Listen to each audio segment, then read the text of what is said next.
आमिर साहब, अभी जो सारी सिचुएशन हम देख रहे हैं, ज़र मुबादला के ज़खायर में जो कमी का भी बता दिया गया है और डॉलर की जो सिचुएशन है, फिर बिजली के जिस तरह से बिल्स आ रहे हैं, इन्फ्लेशन जो देख रहे हैं हम, वो अगर देखा जाए वो भी दिन ब दिन बढ़ती चली जा रही है। कहाँ जाके थमेगा मामला? देखिए, पहली बात तो हमें समझने की है कि जो नून लीग की हुकूमत का तसलसल है, पीडीएम की हुकूमत की पॉलिसीज़ का तसलसल है, और जो कुछ पीडीएम की हुकूमत ने बोया था आज अवाम उसको काटने पर मजबूर हैं।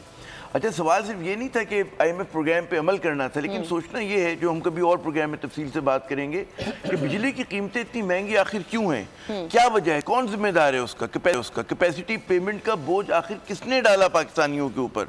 तो हमें इसका सवाल का जवाब मिलता है कि 2013 से 18 तक जो नून लीग की हुकूमत थी, उसने जिस तरह के बिजली घरों के कहते हैं आंखें बंद करके मुआहदे किए कि हम बिजली इस्तेमाल करें ना करें, हम जो है हमें पेमेंट करनी है, और वो पेमेंट हमें जो डॉलर का रेट है उसके हिसाब से करनी है। यानी कि जो अगर आपका रुपया कमज़ोर होगा तो आपकी खुद ब खुद कैपेसिटी पेमेंट बढ़ जाएगी। तो आपने मतलब एक गढ़ा जो है पाकिस्तानियों के लिए ये नून लीग की हुकूमत ने खोदा है 2013-18 में भी, और फिर पीडीएम के दौर के अंदर भी। तो एक बात तो ये समझिए, लेकिन हमारा मेन आज जो मतलब हम फोकस कर रहे हैं वो रुपए पे कर रहे हैं, क्योंकि मईशत बहुत बड़ा टॉपिक है। रुपए पे आपने बिल्कुल सही कहा कि इंटरबैंक मार्केट में पहली मरतबा 300 का हम लोगों ने वो क्रॉस किया है। ठीक है, ओपन मार्केट में मतलब है सैटरडे की अगर आप बात करें, फ्राइडे जो वर्किंग डे होता है, उसमें 318 रुपए में कम से कम फरोख्त हो रहा था ओपन मार्केट के अंदर।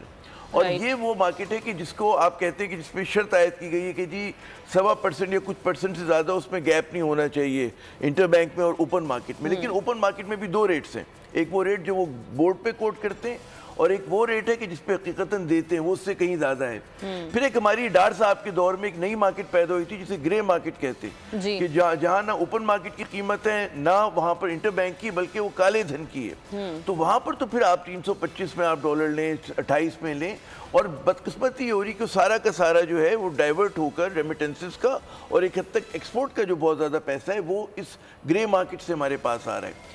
दो बातें हमें समझनी चाहिए कि रुपया, लोग कहते हैं जी डॉलर से हमारा क्या ताल्लुक आम आदमी का।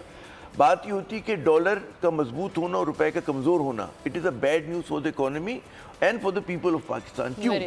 नंबर 1 कि हमारा इफरात ज़र बढ़ता है, महंगाई का जिन जो है मजीद बेकाबू हो जाएगा, कि आपकी बहुत सारी जो इम्पोर्ट्स हैं वो डॉलर में होती हैं, तो खुद ब खुद जो है बढ़ जाते हैं। दूसरी बात ये, मुझे आज डॉक्टर इशफाक हसन खान, पाकिस्तान का बड़ा मुतबर नाम है, इकोनॉमिस्ट हैं, सफ़ेबल के इकोनॉमिस्ट हैं, उनसे मैं बात कर रहा था, उन्होंने फरमाया कि जी अगर 1 रुपया जो है, अगर रुपया कमज़ोर अगर होता है तो $100 बिलियन हमारा पब्लिक डेट में इजाफा हो जाता है।